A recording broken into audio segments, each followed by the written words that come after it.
Hi everyone, फिर से एक नया वीडियो में आप सभी का स्वागत है। और मैं आज आपके सामने लेकर आया हूं ज्योग्राफी का top of the most important question. और एक एक क्वेश्चन को हम लोग देखेंगे। अगर आप चाहते हैं कि सर फाइनल एग्जाम के अकॉर्डिंग हमें अच्छी तरह से तैयारी करना है, तो जो भी स्टूडेंट्स अभी तक मिसाइल क्लासेस के ऐप को डाउनलोड नहीं किए हैं, वो जल्दी से मिसाइल क्लासेस के ऐप को डाउनलोड कर ले। और 7 तारीख से आप लोगों का यहाँ पे एक न्यू बैच स्टार्ट हो रही है मेरे दोस्तों, जहां पे आप लोगों को ताबड़तोड़ तरीके से सुबह शाम दोनों टाइम पे आप लोगों को ऑनलाइन क्लास प्रोवाइड की जाएगी, वो भी एग्जाम 2025 के अकॉर्डिंग सिलेक्टेड क्वेश्चन। जो भी स्टूडेंट ज्वाइन कर चुके हैं मेरे दोस्तों, उन लोगों को 7 तारीख से आप लोग रेडी रहिएगा। जो अभी तक ज्वाइन नहीं किए हैं वो जल्दी से जाकर इस कोर्स को ज्वाइन कीजिए।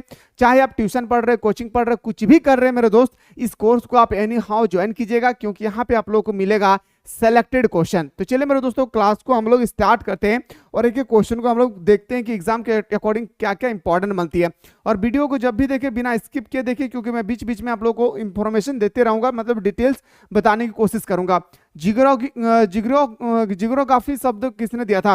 ये जो जियोग्राफी शब्द है भाई, ये जियोग्राफी शब्द जो है किसने दिए थे? सबसे पहले आपको याद होना चाहिए, इतिहास का पिता कहा जाता है हेरोडोटस को, याद रखिएगा मेरे दोस्तों। इसी तरह से जो हमारे जियोग्राफी है भाई, इसका फादर कहा जाता है, भूगोल का पिता, तो बताएं एरोडोस्थेनिज को। तो एरोडोस्थेनिज नहीं मेरे दोस्तों इसका आंसर दिया था, तो बोल सकते हैं सर ऑप्शन नंबर हमारा बिल्कुल सही तो हो जाएगी, सी इज द राइट आंसर हो जाएगा। अगला क्वेश्चन पे आते हैं सर, क्वेश्चन नंबर हमारा 2 है, भूगोल का पिता किसे कहा जाता है? मैंने अभी जस्ट बताया, भूगोल का पिता कहा जाता है एरोस्ट्रेनिज को। ऑप्शन नंबर ए हमारा सही उत्तर हो जाएगी। अगला क्वेश्चन पे आते हैं सर, क्वेश्चन नंबर जो हमारा नेक्स्ट है, पूछा गया है जियोग्राफिया पुस्तक जिसे भूगोल का वेद भी कहा जाता है के लेखक कौन है? तो जियोग्राफिया जो पुस्तक है ना, इसका राइटर भी हमारा हो जाएगा एरोस्ट्रेनिज। कौन जाएगा मेरे भाई? याद रखिएगा एरोस्ट्रेनिज। चलिए सर अगला क्वेश्चन पे मूव करते हैं मेरे भाई। अगला क्वेश्चन आपसे पूछा गया है, आधुनिक भूगोल का संस्थापक किसे कहा जाता है? आपसे पूछा गया है कि आधुनिक भूगोल जो हमारा है, इसका संस्थापक हम लोग किसको मानते हैं? तो हमें पता होगा तभी तो इसको हम लोग आंसर कर सकते हैं ना, और पता ही नहीं होगी तो फिर आंसर कैसे कर सकते हैं? तो बताएंगे सर, इसका बिल्कुल सही उत्तर हो जाएगा हमबोल्ट। क्या भाई? हमबोल्ट। ऑप्शन नंबर हमारा बिल्कुल सही उत्तर हो जाएगी ए। ये तो मैं आप लोगों को सेट 1 बता रहा हूं, अगर आप लोग चाहते हैं सर सेट 2 एंड सेट 3 और सेट 4 जल्दी से हम लोगों को बता दीजिए, तो एक बार आप लोग कमेंट सेक्शन में कमेंट करना ना भूले। आधुनिक मानव भूगोल का जन्मदाता किसे माना जाता है? तो बताएंगे सर रेटजेल को। किसे कहते हैं भाई? रेटजेल को हम लोग आधुनिक मानव भूगोल का जन्मदाता मानते हैं भाई। ऑप्शन नंबर हमारा क्या हो जाएगी? हमारा बिल्कुल सही हो जाएगा, 20 द राइट आंसर।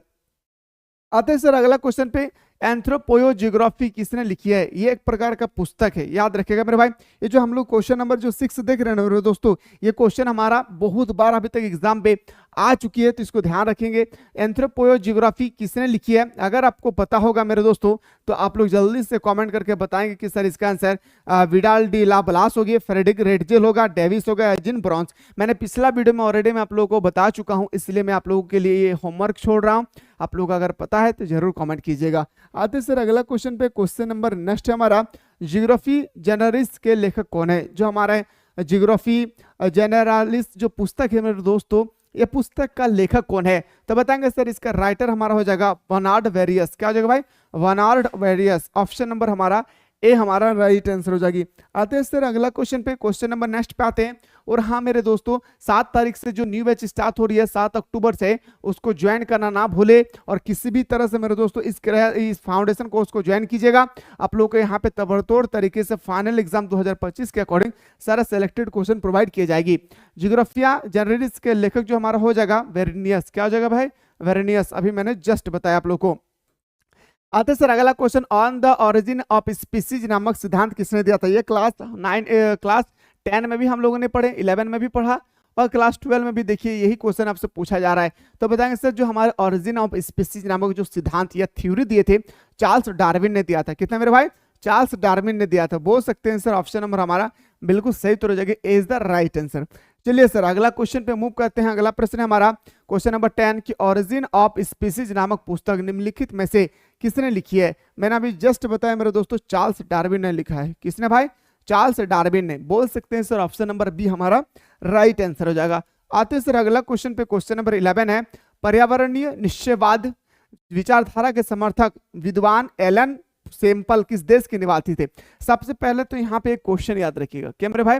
सबसे पहले आपको यहाँ पे एक क्वेश्चन याद रखना है कि निश्चयवाद के जन्मदाता किसे कहा जाता है? तो बताएंगे सर हमारा एलन सैंपल हो जाएगी, याद रखिएगा। पर आपसे पूछा गया कि किस देश के निवासी है, तो बताएंगे सर संयुक्त राष्ट्र अमेरिका। कहाँ के भाई?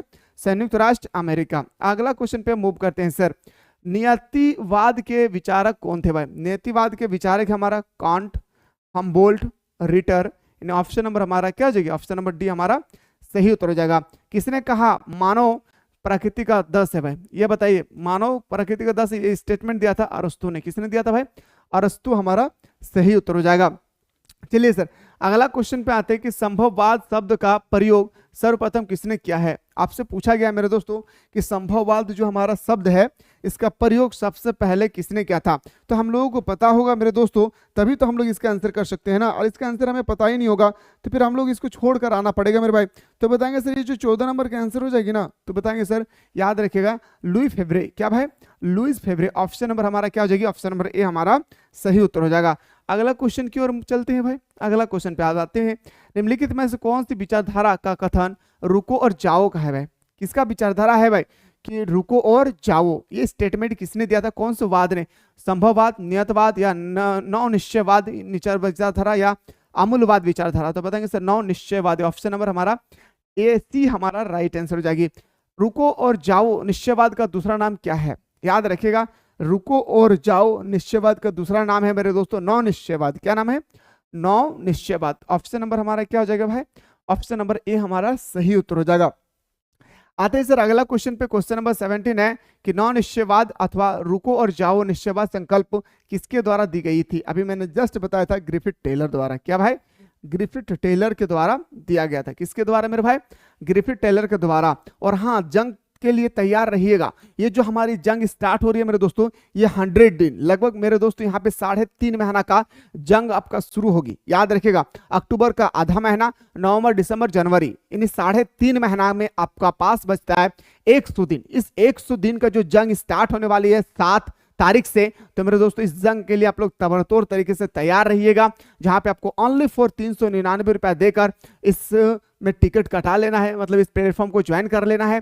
और इसके बाद 7 तारीख से सुबह और शाम दोनों टाइम पे आप लोग तैयार रहिएगा। जहां पे मैं दोस्तों आप लोगों को रगड़ करके तैयारी कराऊंगा, चाहे ऑब्जेक्टिव का हो या सब्जेक्टिव का हो या मेरे दोस्तों थ्योरी लेक्चर का हो। ठीक है, चलिए सर क्वेश्चन पे आते हैं सर। क्वेश्चन नंबर नेक्स्ट पे मूव करते हैं।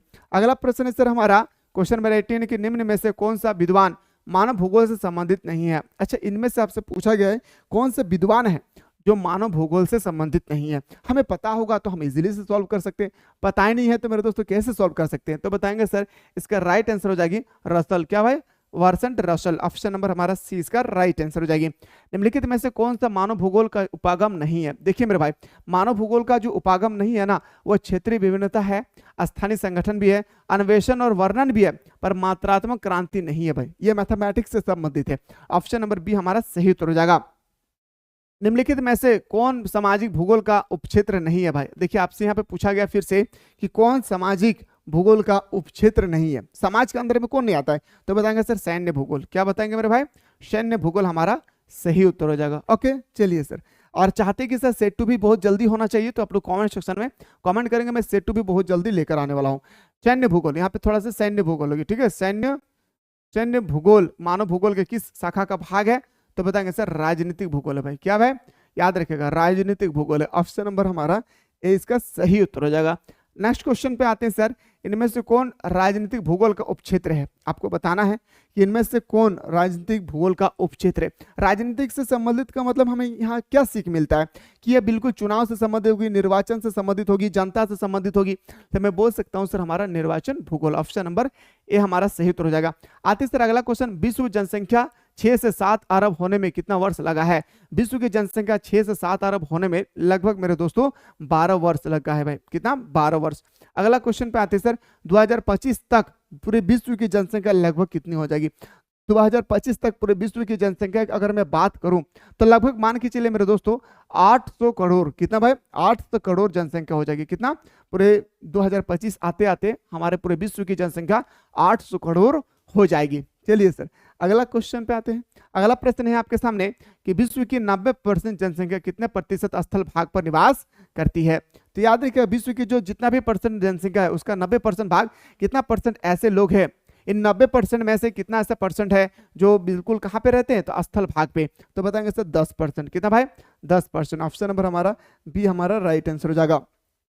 नेक्स्ट क्वेश्चन पे आते हैं सर। अगला क्वेश्चन है किसी भी देश का वास्तविक धन क्या होता है।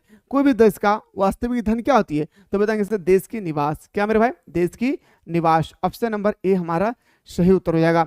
जनसंख्या वितरण को प्रभावित करने वाले कारकों में सबसे महत्वपूर्ण कारक कौन सा है। जनसंख्या को प्रभावित करने वाले सबसे महत्वपूर्ण, ऐसे तो कारक तो बहुत सारे हैं भाई, ठीक है, लेकिन सबसे महत्वपूर्ण कारक आपसे पूछा गया है तो जलवायु, क्या भाई, क्लाइमेट। ऑप्शन नंबर डी हमारा राइट आंसर हो जाएगा। जनसंख्या वितरण को प्रभावित करने वाले कौन से कारक है, तो बताएंगे सर ये हमारा भू आकृति, जल की उपलब्धता, जलवायु और ऑप्शन नंबर डी इनमें से सभी। तो option number D is the right answer हो जाएगा। आते हैं सर अगला क्वेश्चन, क्वेश्चन नंबर नेक्स्ट पे आते हैं सर, ठीक है। और अगर चाहते हैं कि सेट टू भी होना चाहिए तो जल्दी से आप लोग कमेंट सेक्शन में कमेंट करना ना भूलें। जनसंख्या वितरण को प्रभावित करने वाले निम्न में से कौन कारक है, तो जनसंख्या को प्रभावित करने वाले निम्न में से नगरीकरण है भाई, जलवायु है, औद्योगिकरण है। ऑप्शन नंबर हमारा क्या हो जाएगी, डी इसका राइट आंसर हो जाएगा।